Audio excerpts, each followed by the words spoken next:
Y vamos a compartir pantalla.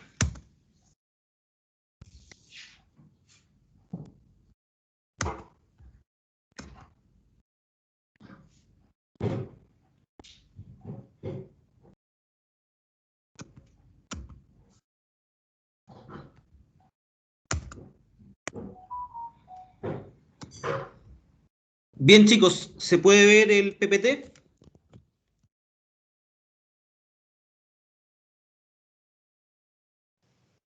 Sí, profe, ahí se ve. Perfecto. Sí, profe.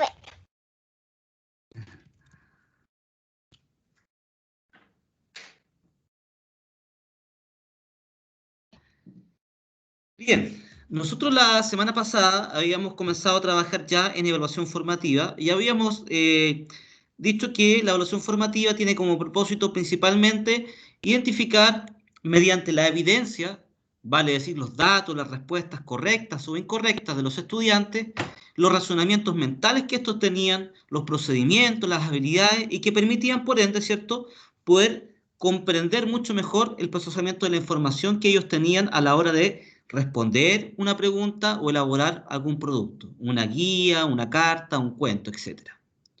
Bueno, habíamos dicho además, ¿cierto?, que existían tres tipos de evaluación formativa, una de carácter interactivo, otro retroactivo y proactiva. La interactiva era en el momento, cuando el estudiante estaba construyendo información, cuando estaba construyendo conocimiento, perdón, el profesor intervenía, apoyaba, retroalimentaba y finalmente mejoraba los aprendizajes del estudiante. Retroactiva era el término, posterior a un proceso, o cuando simplemente el profesor no intervenía durante, sino que más bien al término, vale decir, cuando el estudiante daba una respuesta frente a un plenario, una conclusión, cuando el estudiante presentaba algún producto, ¿cierto?, alguna guía, respondía a alguna pregunta, en definitiva, cuando finalmente se evaluaba formativamente un producto o un desempeño. Ahí era retroactiva.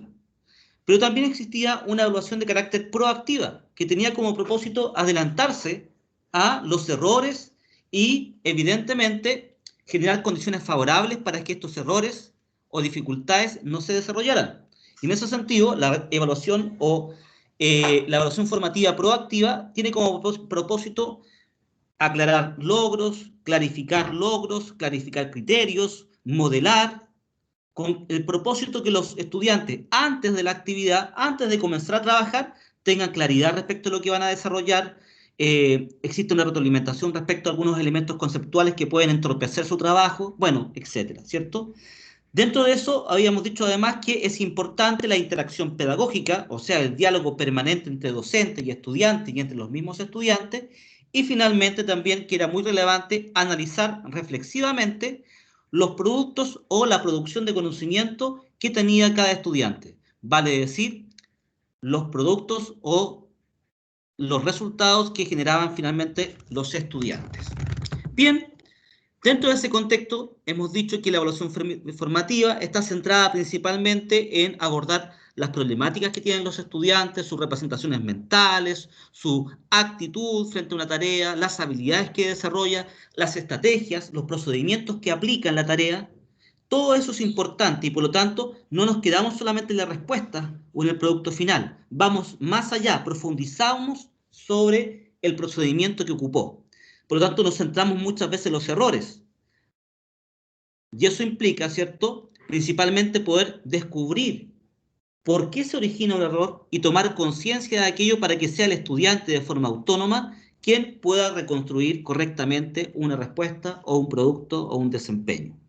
Bueno, dicho eso, hay muchas estrategias de evaluación formativa, pero lo que yo la verdad es que nos vamos a centrar en algunas más que en otras y las vamos a ver muy rápido, porque básicamente yo les voy a enviar después este libro de estrategias de evaluación formativa. Estas estrategias son muy importantes porque sirven para su práctica profesional. Cuando ustedes estén siendo evaluados durante una intervención, pueden utilizar estas estrategias de evaluación formativa porque permiten recoger información y poder reflexionar en torno a esa información, ese dato o esa evidencia, ¿ya? Ahora, ojo, no porque usted aplique esta estrategia tiene un perfil o un estilo formativo. Ustedes ya lo ven, miren, la primera estrategia dice tarjetas ABCD. Si uno mira las tarjetas ABCD, no es más que un ítem de selección múltiple, donde hay una respuesta correcta y las otras alternativas son distractores. Bueno, en ese sentido, podríamos decir a primera vista que es un ítem de carácter objetivo y que viene de un enfoque por medición. No obstante, lo vamos a definir como estrategia formativa, puesto que nuestro propósito no es solamente identificar la respuesta correcta y los errores, sino que más bien poder comprender cada una de las validaciones o los procedimientos internos que los estudiantes desarrollaron para poder validar una alternativa por sobre la otra. Y en ese sentido, ¿cuál es la invitación? La idea es ocupar estas estrategias u otras que ustedes mismos pueden elaborar, pero con un propósito distinto. Evaluar para recoger información y reflexionar en torno a esa evidencia, lo que me permita profundizar respecto a los procesos mentales del estudiante, y no otra cosa. Veamos las estrategias. Como les mencioné, vamos a ir rápido porque mi propósito en la clase de hoy no es precisamente enseñar estas estrategias porque son muy simples. Y además que están escritas en no más de una página y media cada estrategia en el libro que les voy a enviar yo. ¿Ya? Y en ese libro van a encontrar todos los procedimientos, las ventajas, las desventajas, cuándo ocuparlo, cuándo no, cómo se ocupa, todo eso. ¿Ya? Por lo tanto, vamos a hablar sobre alguna de ellas. Veamos. La primera estrategia se llama palitos con nombre y es muy simple. Esta estrategia se puede ocupar antes, durante o después.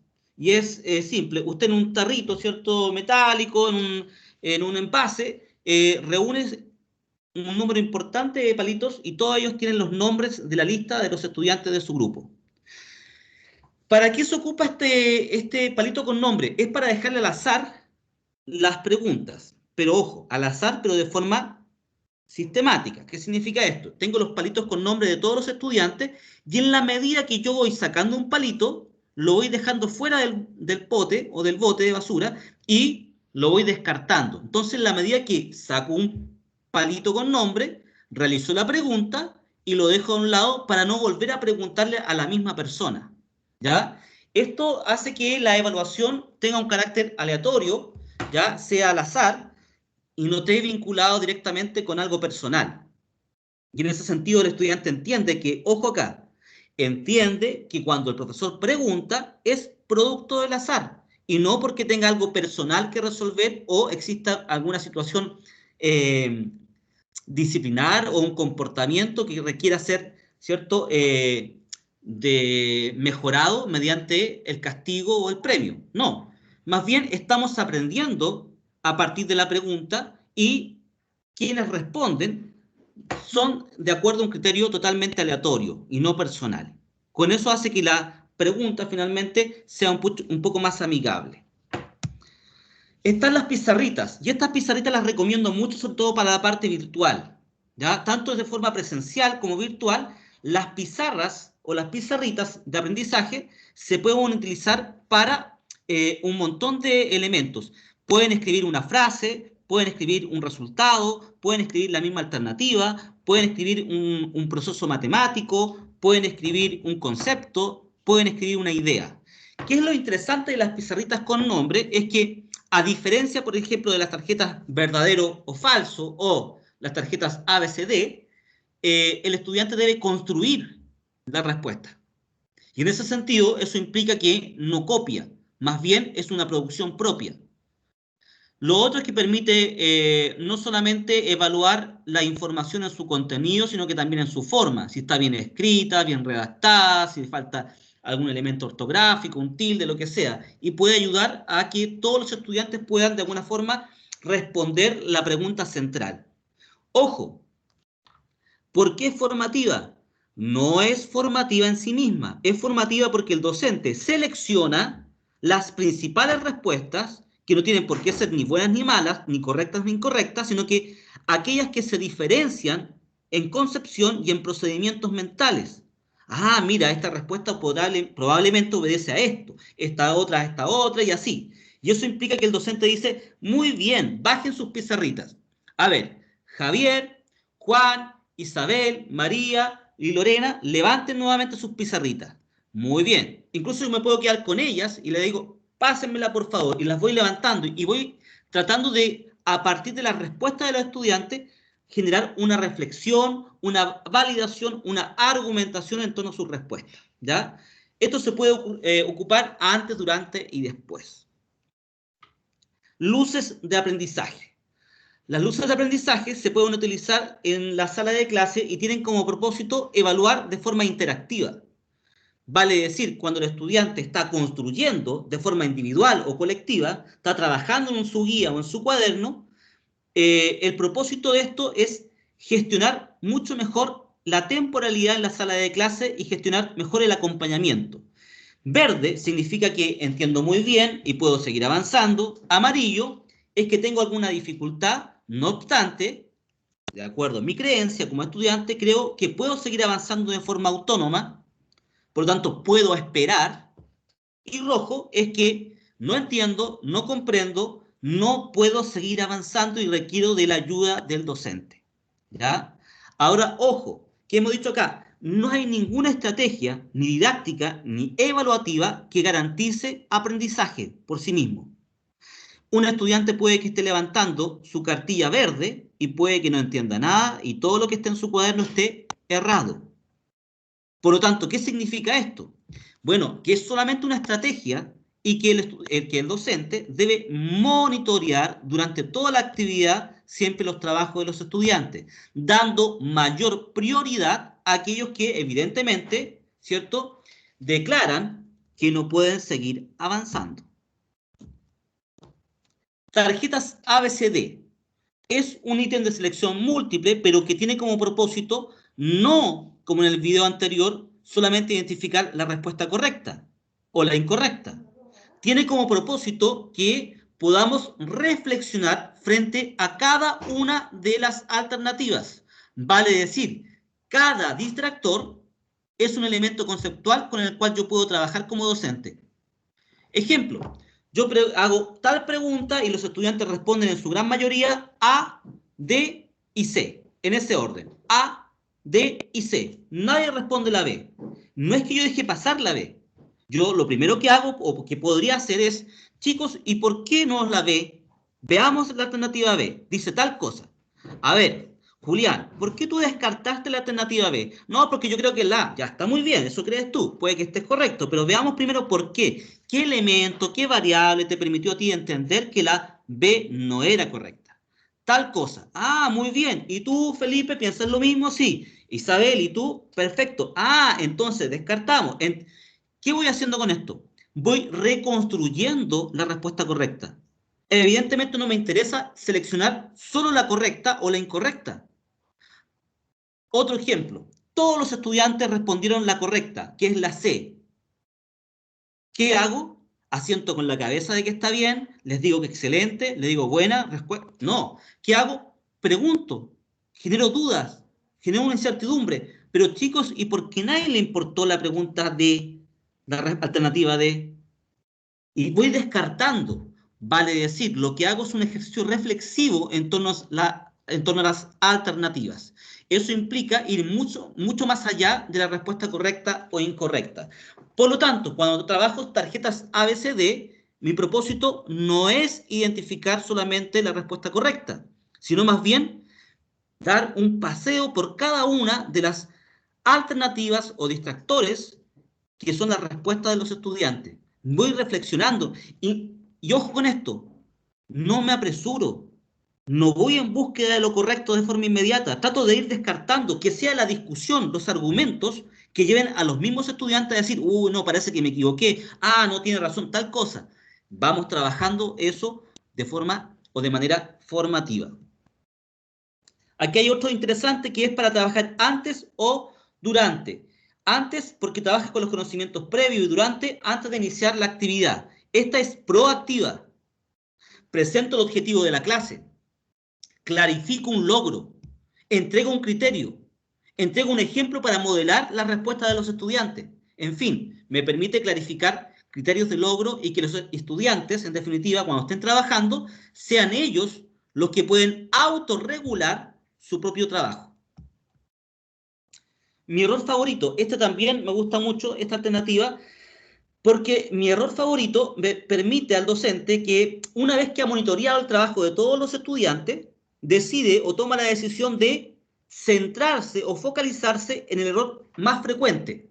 Uy, todos se han equivocado, todos han cometido el mismo error. Si bien lo han corregido a tiempo, lo he retroalimentado, los he orientado a que salgan del error, me voy a centrar nuevamente en este error. Mi error favorito permite trabajar antes, durante, ¿ya? Ahora, ojo acá, también podría servir para el cierre, pero ¿por qué no es tan recomendable en el cierre? Puesto que si un error se trabaja en el cierre, probablemente se requiera de mucho más tiempo para poder resolver dicho error, y los cierres duran 5 a 10 minutos en una sala de clase, ¿ya? Entonces, ¿cuándo trabajo mi error favorito? Es al principio o durante, ¿ya? Pero al cierre de la clase no es recomendable. Pero ojo, se puede hacer. Supongamos que ustedes presentan un error al final de la clase. Podrían trabajar en aquello, pero ojo ahí, es de carácter simplemente una sugerencia. No es recomendable trabajarlo en ese tiempo. A ver, hay otros tipos como escribe, comenta y avanza, que tiene que ver con evaluación formativa, que recoge información durante, genera una pausa, retroalimenta y siguen avanzando. Ejemplo, por lo general hay algunas guías que son por ítem, ítem 1, 2 y 3, y cada ítem tiene, no sé, 2 ejercicios, por ejemplo, 2 problemas matemáticos, 2 preguntas.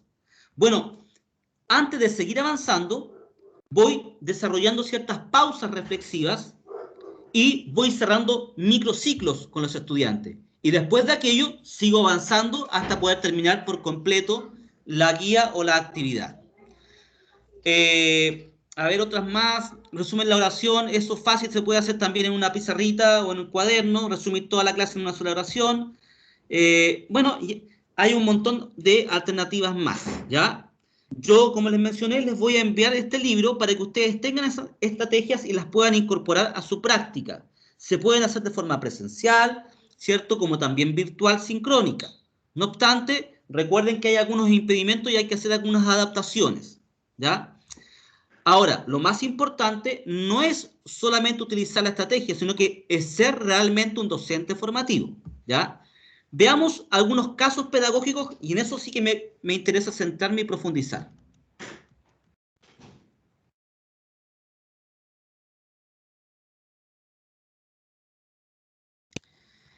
Vamos a analizar ciertos casos. Vamos a leer los casos y vamos a ver cómo los docentes han utilizado estrategias de evaluación formativa que les han permitido no solamente aplicarlas, sino que más bien utilizarlas a favor del mejoramiento del aprendizaje de los estudiantes, que permita reflexión en torno a la evidencia y que permita un aprendizaje cooperativo en el grupo curso. Veamos acá. Ejemplo número 1. Un profesor de matemática decide hacer una prueba sin nota para saber si los estudiantes pueden sumar fracciones con distinto denominador. ¿Vale? Lo primero, este es el caso. El profesor, ¿qué hace? Aplica una prueba, pero sin nota. Su propósito es solamente recoger información. ¿Respecto a qué? Saber si sus estudiantes saben sumar fracciones con distinto denominador. Perfecto. Una vez que aplica el control, porque debe ser un control breve, después de contestarla, les pide que saquen sus tarjetas ABCD para corregirla y que levanten la tarjeta con la alternativa que marcaron. Evidentemente, un proceso matemático requiere de tiempo.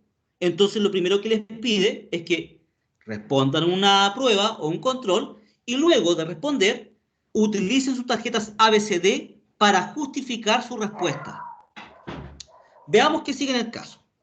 Al ver las tarjetas, el profesor se da cuenta de que muchos de sus estudiantes marcaron la alternativa B, que es un distractor. ¿Qué es un distractor? Ya lo mencionamos. Un distractor es una alternativa incorrecta que se origina a partir de un procedimiento incorrecto o que está parcialmente correcto. ¿Vale?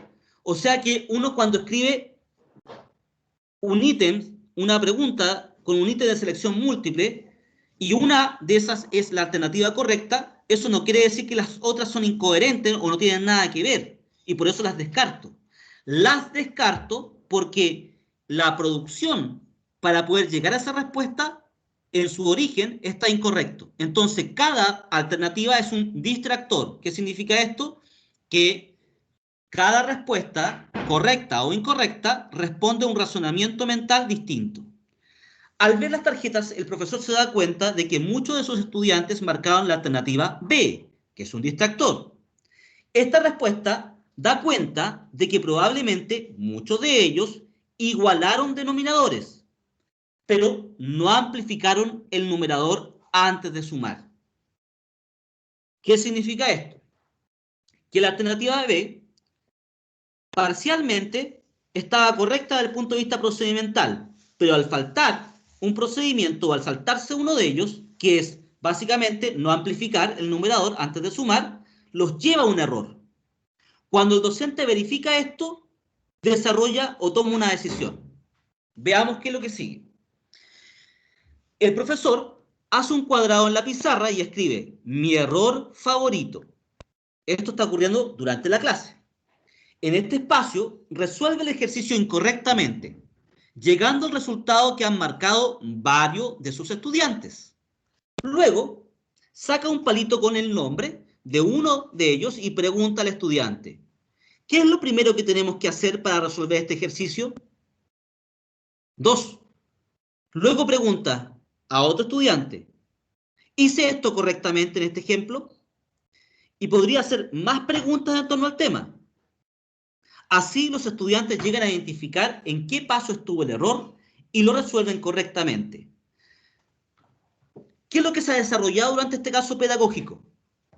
El docente no solamente ha llevado a los estudiantes a trabajar con el error, sino que ha llevado a los estudiantes a que identifiquen dónde está el error. Entonces, ojo con esto, porque esto no se enseña en todos los libros. Se enseña aquí en la sala de clase. Mira, cuando un docente trabaja un error, lo primero que tiene que hacer es que los estudiantes identifiquen el error. Luego, que tomen conciencia del error. Bueno, pero ¿qué diablo es tomar conciencia del error? Principalmente, además de identificarlo, es saber por qué se originó dicho error. Y posteriormente, ayudo o se ayudan entre ellos los estudiantes y lo resuelven de manera autónoma. Por lo tanto, cuando trabajo un error, básicamente, nuevamente, uno, trato que todos identifiquen el error. Genero una discusión si es que es necesario. Genero preguntas o contrapreguntas. Luego, cuando tengo claridad de que todos identificaron dónde está el error, hago que tomen conciencia de aquello. Vale decir, el por qué se originó ese error. Y posteriormente, el tercer paso es que tomen ciertos nuevos procedimientos y los puedan autocorregir. Que no sea el docente que le diga, 1, está malo, 2, se debe a esto, y 3, así se tiene que hacer. Eso es totalmente anticonstructivista. Un enfoque constructivista promueve, 1, que sea el estudiante que identifique el error, 2, que tome conciencia del origen del error, por qué se originó, y finalmente que sea el mismo estudiante o de forma colaborativa entre ellos que lo puedan reconstruir correctamente. Además, después de este análisis, varios de los estudiantes corrigen otras respuestas, pues se dan cuenta, con el mismo error, que olvidaron amplificar los numeradores. ¿Se dan cuenta?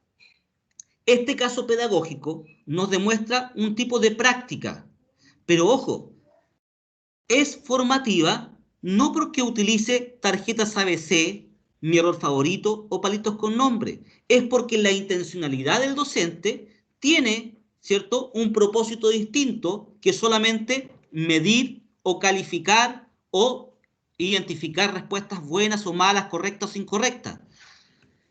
Trata de trabajar con el error. Y miren lo maravilloso de la pedagogía, chicos. Cuando el docente comienza a trabajar con los mismos objetos elaborados por los propios estudiantes, en este caso, alternativa B, error matemático, se invierte el proceso y se hace más democrática la forma de aprender. ¿Y por qué se hace más democrática? ¿Por qué? 1, el docente diseña. 2, el docente implementa. 3, el docente ejemplifica. 4, el docente explica. Todo lo hace el docente. Pero cuando el docente toma un producto elaborado por ellos mismos, incluso un error o un acierto, lo que está haciendo con aquello es tomar un objeto de producción de los estudiantes y trabajar con ese objeto. Entonces, el esquema mental que yo propongo para aprender no es mi esquema mental de adulto, es un esquema mental producido por uno de ellos. Y es ahí cuando nos transformamos todos en una comunidad de aprendizaje que aprende. Pareciese obvio, ¿cierto? Una comunidad de aprendizaje que aprende. Ojo, podemos ser una comunidad de aprendizaje, pero si no aprendemos de todos y todos nos intercambiamos los roles, difícilmente nos vamos a transformar en una comunidad, sino que va a ser una visión muy vertical de la enseñanza-aprendizaje. ¿Alguna pregunta, consulta, comentario?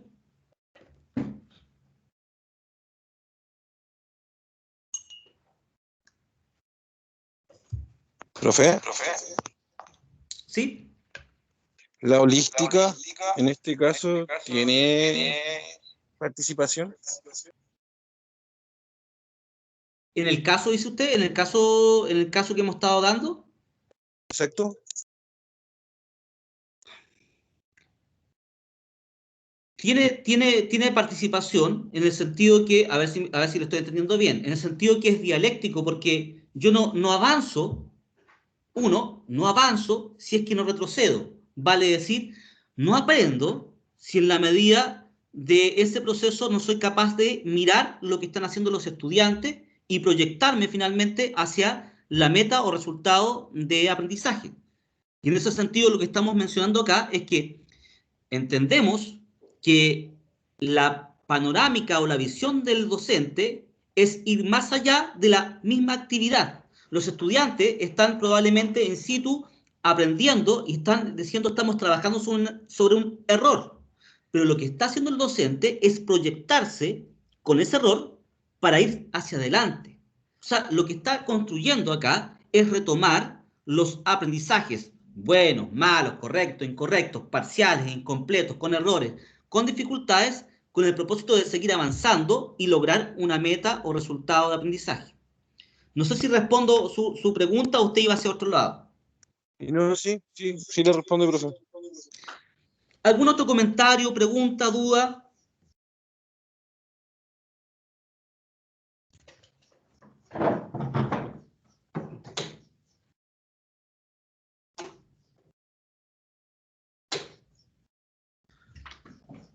Bien, veamos otro ejemplo. Ejemplo número 2. Una profesora está trabajando la fotosíntesis. Clásico en ciencias naturales, ¿cierto? La fotosíntesis. Si no es la célula, es la fotosíntesis. Vean acá. Al comenzar la clase, señala a los estudiantes que al finalizar deben explicar cuál es la función de la fotosíntesis y reconocer las partes de la planta que están involucradas en ella. Simple. Entonces, básicamente la profesora va a trabajar una temática, la fotosíntesis, y lo que espera como meta o como resultado de aprendizaje es que los estudiantes sean capaces de explicar cuál es la función de la fotosíntesis y cuáles son las partes de la planta que están involucradas en dicho proceso. ¿Vale? La profesora trabaja estos conceptos utilizando las mismas secuencias. Vale decir, primero, ¿cierto? Va a comenzar la fotosíntesis y posteriormente va a trabajar las partes de la planta. Para comenzar, les pide que saquen sus pizarritas, ¿ya? Y escriban, en pocas palabras, para qué creen ellos que ocurre la fotosíntesis. Vale decir, hace una lluvia de ideas. En vez de esta lluvia de ideas de escribirlas todas en la pizarra, lo que les hace o les pide la profesora es que escriban, ¿cierto? ¿Para qué creen ellos que escriban en pocas palabras, para qué creen ellos que ocurre la fotosíntesis? ¿Qué hace con esto? Ella va a reconstruir el concepto a partir de las creencias de los estudiantes. Pero profesor, ¿cómo los estudiantes van a decir para qué creen que ocurre la fotosíntesis si no saben? Para eso van a aprender. No, porque algunos sí sospechan, porque algunos trabajan en el campo, porque algunos los escucharon, porque ven programas de televisión, etc. Entonces, todos deben tener alguna noción de eso. Lo que hace la profesora de ciencias experimentales, primaria o secundaria, es trabajar con sus nociones o ideas previas. Bien, así lo hacen, trabajan con las pizarras. Los estudiantes escriben en sus pizarritas ideas como sirve para respirar, para alimentarse, para vivir, entre otras, ¿cierto? Bueno, la profesora luego va sacando palitos con nombres de los estudiantes y pide a sus estudiantes seleccionados que argumenten su respuesta. O sea, la docente no le es suficiente con que hayan escrito conceptualmente, sino que toma o selecciona las ideas más importantes de las pizarritas y puede preguntar nuevamente al azar que argumenten por qué han seleccionado dicha respuesta. ¿Cuál es el propósito de esto? Vean más acá. A partir de la discusión, ojo, importante, a partir de la discusión van acordando cuál es la función de la fotosíntesis. Por lo tanto, la profesora, en vez de exponer como una clase frontal, ¿cierto? ¿Cuál es la función de la fotosíntesis? Lo que va haciendo es reconstruir, a partir de la discusión que hace en clase, con las ideas y argumentaciones de los niños, la función de la fotosíntesis. Y en este sentido, una vez que está clara la función, repite el mismo proceso, pero ahora para trabajar las partes de la planta involucradas en ella. Hasta ahí se entiende, ¿cierto? ¿Alguna pregunta, consulta? Vamos bien entonces. Bien, síntesis. La profesora nuevamente, ¿qué es lo que quiere? Que sean capaces de explicar la función de la fotosíntesis y las partes de la planta que están involucradas en esa función, o en ese proceso, perdón. Para eso utiliza pizarritas con nombres, para que digan para qué sirve, los palitos para poder argumentar lo que pusieron en las pizarritas, y con la discusión que se va generando, termina reconstruyendo, con la visión de todos, la función de la fotosíntesis. Hace lo mismo con la parte de la planta. Perfecto. Hasta ese momento, la profesora probablemente está muy satisfecha con su trabajo, puesto que ha logrado reconstruir ambos conceptos que son iniciativa de logro. Veamos qué pasa al final. Al finalizar, les entrega un ticket de salida.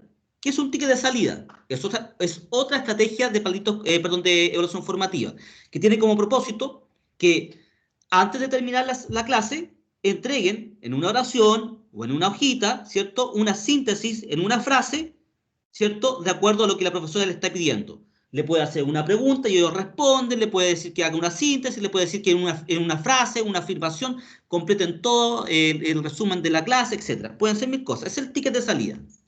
Al finalizar, les entrega un ticket de salida donde deben explicar en 3 líneas la función de la fotosíntesis y luego marcar en un dibujo que está prediseñado las partes, solo las partes de la planta que participan en esta. Muy bien, los chicos comienzan a trabajar en eso, en 3 líneas comienzan a escribir la función de la fotosíntesis, así lo explican, ¿ya?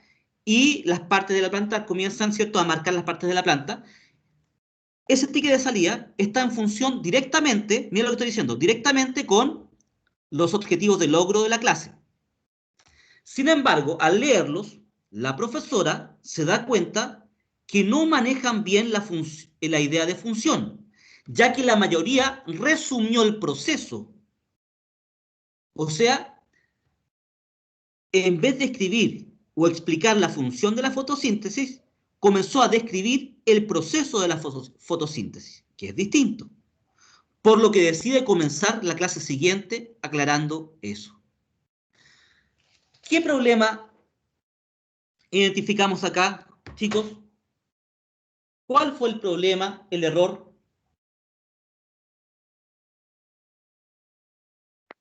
Que al final no se hizo como una retroalimentación, o sea, no siguió el proceso, solamente como que los alumnos tenían que ir viendo en qué consistía la fotosíntesis, como ellos averiguar todo.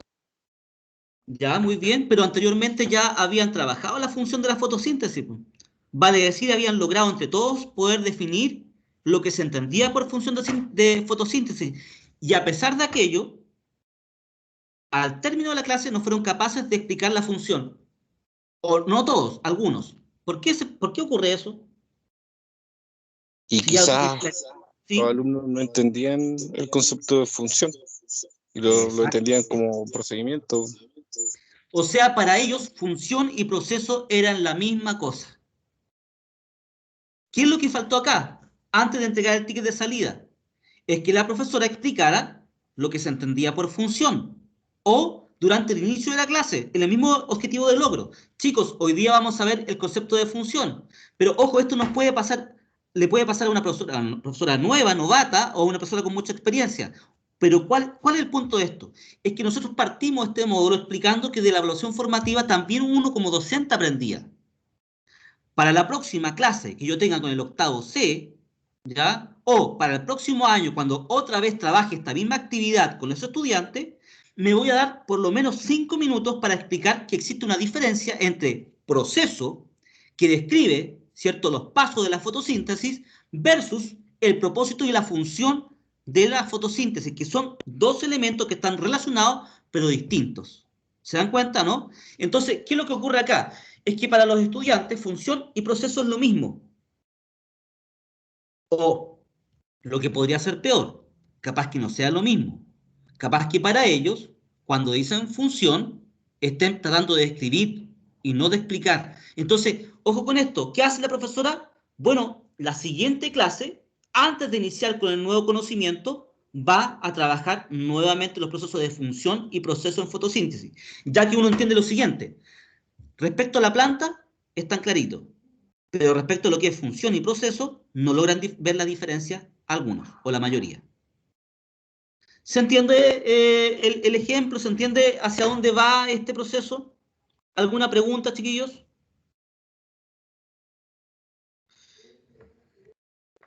Aquí lo importante es entender que lo formativo está al servicio de todos.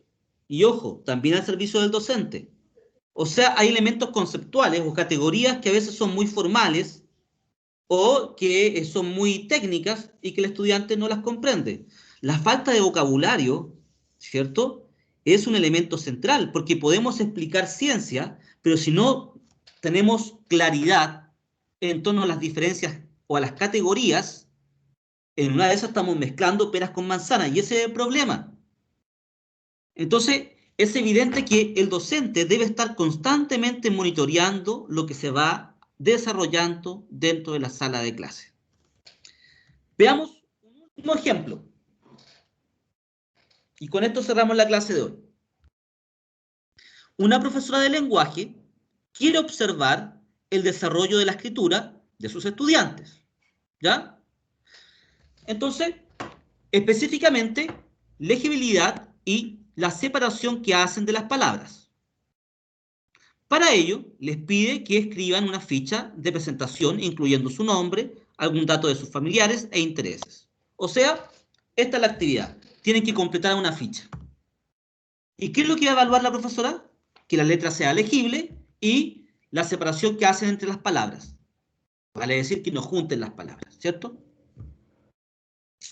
Bien, antes de comenzar, la profesora, vamos a suponer que es la misma profesora de la fotosíntesis, como ya entendió que de repente los estudiantes se pueden confundir antes de una actividad, ya sea de cierre o de desarrollo, ella quiere contribuir a cualquier duda, quiere promover, ¿cierto?, una clase eficaz, se quiere proyectar en el tiempo y no quiere que exista ningún error o dificultad para aprender. En este caso, en el caso 3, vamos a estar hablando de una evaluación formativa proactiva que es muy eficaz a la hora de permitirle a los estudiantes poder aprender. Antes de comenzar, la profesora les explica que tengan presente que la letra debe ser clara y regular para que lo que escriban lo puedan entender todos, entender otros. Les muestra a sus estudiantes en el pizarrón ejemplos de letras legibles y otras que no lo son y cómo esto afecta su comprensión. ¿Se da cuenta lo que hace la profesora? Le dice, chicos, miren acá, estos son ejemplos de letras no legibles y estas sí son legibles. Pero además les explica en qué consiste y cómo esto afecta la comprensión de la lectura. Luego les señala que también pueden tener presente que las palabras que estén separadas unas a otras. Ella escribe en el pizarrón palabras que los niños suelen escribir juntas, eso lo da la experiencia, y les pide que las escriban correctamente en sus pizarritas. Y luego les las levantan para que ella las revise. Finalmente, le señala que si detecta alguna de las palabras, no se detienen en sus fichas, va a marcar la oración con un signo de pregunta. O sea, si hay alguna palabra que no se entiende, como no se puede modelar, ¿cierto?, las palabras, ¿cierto?, va básicamente a marcar un signo de interrogación. Mientras que si detecta que hay palabras que no debieran ir juntas, va a ser un signo de 2 círculos unidos, ¿ya?, como el infinito, como un 8 recostado, para que sean ellos los que revisen mirando los ejemplos. Pero a pesar de aquello, si los ejemplos, los modelos no son suficientes, la profesora hace lo siguiente. Si alguno no identifica el problema, puede preguntar al compañero. Y si aún no puede solucionarlo, debe dejar la tarjeta roja de luces de aprendizaje sobre el banco para que ella se acerque a retroalimentar los aprendizajes. Entonces, vean acá. Aquí están los ejemplos. Lo que está en la parte superior de la pantalla es legible. Lo que está en la parte inferior no es legible. ¿Qué hago con esto? ¿Lo explico solamente yo? No. Siempre debo hacer o realizar una discusión o una reflexión. Y lo mejor para aquello es generar un aprendizaje cooperativo. A ver, chicos, ¿qué observan en la letra legible? Tal cosa. Y en la letra no legible, tal cosa. ¿Y cómo esto dificulta la lectura? De tal manera. Y eso me va a llevar a que los estudiantes tengan un referente. Y lo mejor de esto, que puedan autorregular o monitorear la calidad de su trabajo. En ese sentido, estamos diciendo que un niño que sabe identificar un criterio, lo puede, ¿cierto?, utilizar para su propia producción. La docente lo mismo va a hacer con las pizarritas. Va a escribir algunos errores y le va a decir a los estudiantes que los corrijan y los escriban correctamente, ¿ya? Y en ese sentido, quizás, no voy a poder modelar de forma tan evidente como en el ejemplo anterior. Vale decir, legible, no legible. Pero sí me voy a hacer cargo de algunas palabras que son más utilizadas o que tienen mayor porcentaje de error en los estudiantes. Pero si aquello no es suficiente, la profesora ocupa 2 estrategias más. El signo de interrogación, cuando no sea legible, o los 2 círculos recostados, cuando finalmente la letra esté, ¿cierto?, no esté separada, perdón, las palabras no estén separadas. Como por ejemplo el texto de Martín. Soy Martín, vivo con mi hermana, y no está separado. ¿Qué hace la docente? No le marca el error, simplemente le identifica que existe un problema. Obviamente que requiere de mayor nivel de, no, podríamos ser al revés, requiere de menor autonomía, porque es la docente la que identifica primero el error. Pero ojo acá, si el estudiante no identificó el error con el ejemplo, quiere decir que ya no es capaz de manera autónoma de poder identificar el error. Entonces, como docente, me adelanto a aquello y les muestro que hay un error, pero no les digo dónde está. Les pido a ellos que identifiquen. Si aún así no son capaces de identificar su propio error, o el tipo de error, o sea, el tipo de error ya se lo da la profesora, pero no saben dónde está, bueno, pueden trabajar con un compañero. Si aún así ambos no pueden, tienen que levantar la tarjeta, ¿cierto?, de luces de colores para que la docente pueda acompañarnos y retroalimentar ya de forma más focalizada.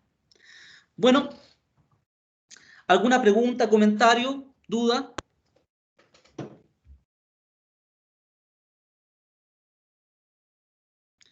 Bien, chicos.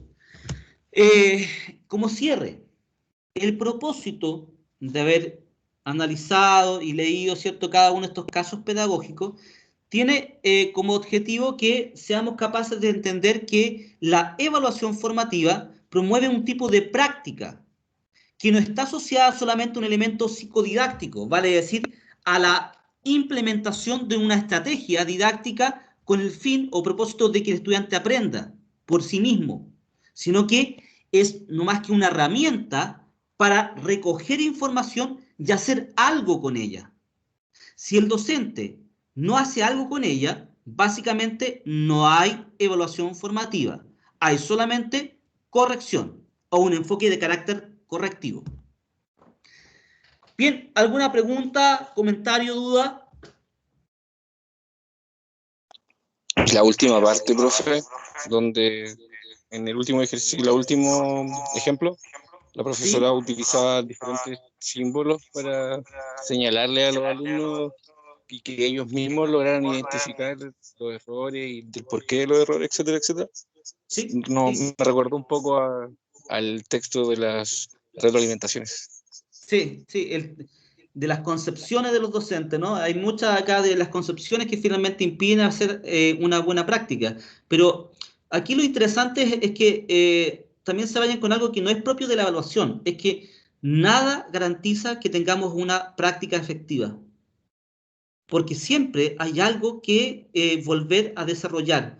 O cuando uno cree que está agotando todas las estrategias para poder cubrir los aprendizajes, siempre hay algo que no cubre y que termina de alguna manera afectando al desarrollo del estudiante y uno tiene que retroceder para poder avanzar.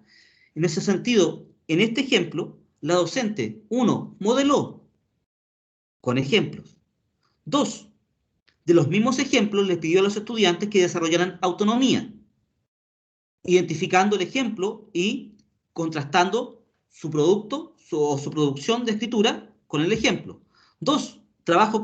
Tres, trabajo cooperativo, vale decir coevaluación, mediante la ayuda de otro compañero, llegar a identificar y resolver el problema.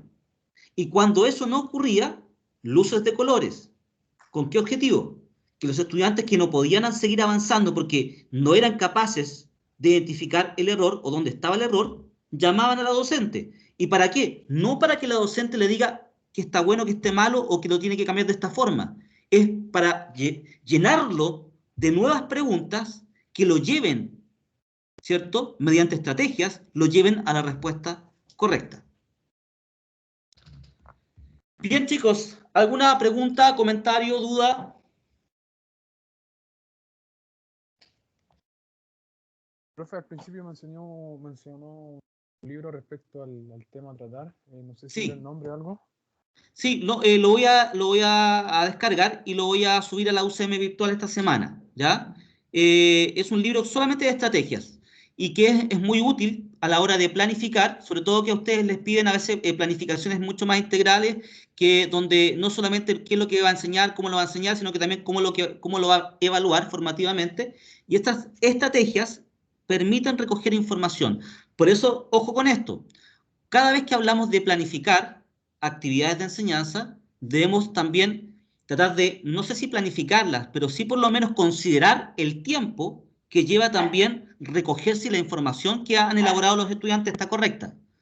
Puesto que si por un ejercicio responden, también necesito un tiempo acotado para poder analizar y reflexionar en torno a esa respuesta. Y eso requiere de tiempo. Entonces, muchas veces llenamos de actividad la planificación, pero cuando queremos implementar, claro, pasamos de largo la evaluación formativa. ¿Y por qué razón? Porque solamente hacemos. Implementamos actividad, pasamos una, llevamos a la otra. Llamamos a la tercera, a la cuarta y terminamos. Y pensamos que como todos trabajaron, aprendieron. Y no, la única forma de confirmar si los estudiantes aprendieron o no es preguntando o implementando este tipo de estrategias. ¿Alguna pregunta o otro comentario? Ah, me pregunta acá una compañera si es recomendable usar el ticket de salida al final. ¿Ya? Mire, ¿por qué no es recomendable? Yo pienso que ustedes ya tienen la respuesta. Se puede usar, pero ¿por qué no siempre es recomendable? Porque el ticket de salida, eh, cuando yo recibo la respuesta de los estudiantes, evidentemente termina la clase. Y si hay una una brecha muy amplia de una clase a la otra. Por ejemplo, tengo el día lunes y tengo que esperar toda una semana para retroalimentar. Evidentemente que hacer un ticket de salida no es muy recomendable. ¿Por qué razón? Porque la retroalimentación va a tardar en llegar. ¿Y qué es lo que pasa de acuerdo a los estudios científicos? En la medida que uno se demora demasiado en retroalimentar, ya no solamente no le interesa al estudiante la respuesta o la retroalimentación, sino que además es probable que su error se esté validando aún más dentro de su proceso mental. Y vale decir, cueste mucho más poder cambiarlo o modificarlo. Por eso las creencias, chicos, las creencias, las ideas, los mitos, cuesta tanto sacarlos, porque además son construidos desde el afecto también. Cuando uno habla sobre alguna enfermedad, alguna experiencia, sobre la ciencia, muchas veces, ¿cierto? Lo hace en base a la experiencia familiar, humana, amistades, y muchos de los elementos o creencias o ideas previas de la ciencia o los fenómenos naturales quedan enquistados, ¿ya? Y es muy difícil sacarlos, ¿ya? Son casi intestinales, por así decirlo. Entonces, lo recomendable es usar un ticket de salida al término, siempre y cuando exista posibilidad o una amplia posibilidad de poder retroalimentar a tiempo y no esperar tanto para retroalimentar, ¿ya? Bien. Sí, la reflexión, dice aquí otra compañera, que me parece interesante lo de reflexionar. Súper. Es la idea del proceso de reflexión durante el proceso de aprendizaje. Bien, chicos, ¿alguna pregunta o comentario antes de cerrar?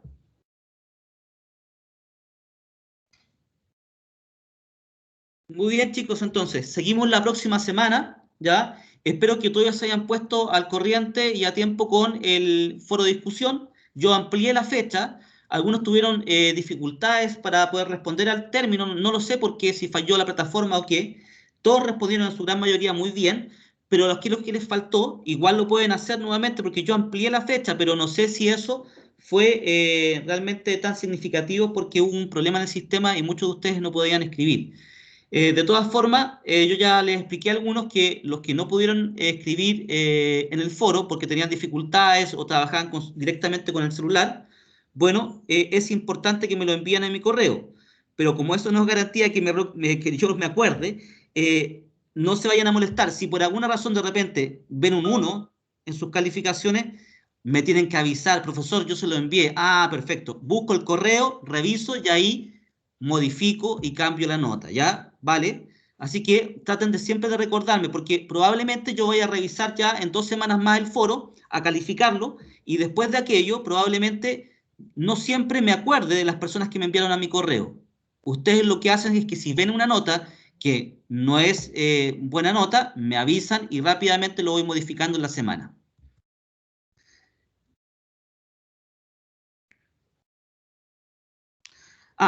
Los documentos para la prueba están ahí en la plataforma UCM virtual y dicen dicen textos para el control de lectura, ¿ya? Está al final, vayan a la unidad número 1 y al final de la unidad número 1 están los textos de control de lectura, ¿ya? Bien, chicos, que estén muy bien, nos vemos la próxima semana. Chao, chao. Gracias, profe, que esté bien, saludos. Igual ustedes. Cuídese, profe. Chao, chao. Chao, profesor, que esté bien. Chao, profe, gracias.